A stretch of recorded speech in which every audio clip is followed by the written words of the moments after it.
നിങ്ങളോട് ഒരാൾ വന്ന് അയാളുടെ ലൈഫിൽ നിന്ന് പോകരുത് പോകരുത് എന്ന് കണ്ടിന്യൂസ്ലി പറഞ്ഞുകൊണ്ടിരിക്കുകയാണ്. സ്വന്തം സെൽഫ് റെസ്പെക്റ്റും കളഞ്ഞ് നിങ്ങൾ അയാളുടെ ലൈഫിൽ ഉണ്ടാവണം ഉണ്ടാവണം എന്ന് ഇങ്ങനെ ബെഗ് ചെയ്തുകൊണ്ടിരിക്കുകയാണ്. അങ്ങനെ ഒരാൾ വന്ന് കണ്ടിന്യൂസ്ലി നിങ്ങളുടെ അടുത്ത് പറഞ്ഞുകൊണ്ടിരിക്കുകയാണെന്നുണ്ടെങ്കിൽ നിങ്ങൾ മനസ്സിലാക്കേണ്ട ഒരു കാര്യമാണ്, അയാളുടെ ലൈഫിൽ നിങ്ങൾ എത്രത്തോളം ഇമ്പോർട്ടൻ്റ് ആണെന്ന്, അയാൾ നിങ്ങൾ എത്രമാത്രം സ്നേഹിക്കുന്നുണ്ടെന്ന്. നിങ്ങൾ അഭിലാഷ് മൂവിയുടെ ക്ലൈമാക്സ് കണ്ടിട്ടില്ലേ? അതിൽ അഭിലാഷ് പറയുന്ന കുറച്ച് ഡയലോഗുകളുണ്ട്. ലൈല മജ്നുവിന്റെ കഥയിലെ ലൈല വേറൊരാൾക്ക് കല്യാണം കഴിച്ചു കൊടുക്കും. പക്ഷേ മജ്നുവിന് സ്നേഹിക്കുന്നത് നിർത്താൻ പറ്റില്ലല്ലോ. നമുക്ക് ശ്വസിക്കുന്നത് നിർത്താൻ പറ്റുമോ? അതുപോലൊരു ശീലമാണ്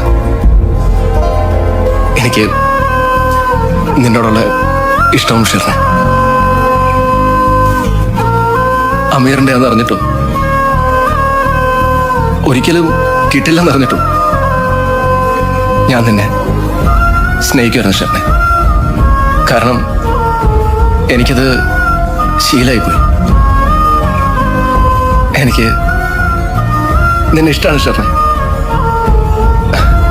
അത് നീ ഒന്ന് അറിഞ്ഞാൽ മതി. ഈ ഇട്ടിട്ട് പോകുന്ന ആൾക്കാർ വിചാരിക്കും കുറച്ചാൾ കഴിയുമ്പം മൂവ് ഓൺ ആവുമെന്ന്,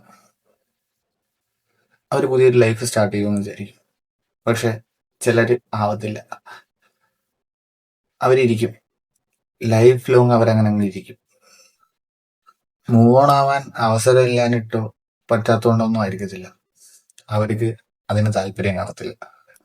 അവരുടെ ഓർമ്മകളിലെങ്കിലും നിങ്ങൾ അവരുടെ കൂടെ ഉണ്ടാവാനായിട്ട് അവർ ഒരിക്കലും മൂവ് ഓൺ ആവത്തില്ല. കുറ്റങ്ങൾ കണ്ടെത്തിയും തള്ളിപ്പറഞ്ഞു ഒഴിവാക്കി പോകാൻ പോകുന്ന സമയത്ത് ഒന്ന് ആലോചിക്കുക, ആ വ്യക്തിയെ പറ്റി ഒന്ന് ആലോചിക്കുക, ആ വ്യക്തി നിങ്ങളെ എത്രമാത്രം സ്നേഹിക്കുന്നുണ്ട് എന്നൊന്ന് ആലോചിക്കുക.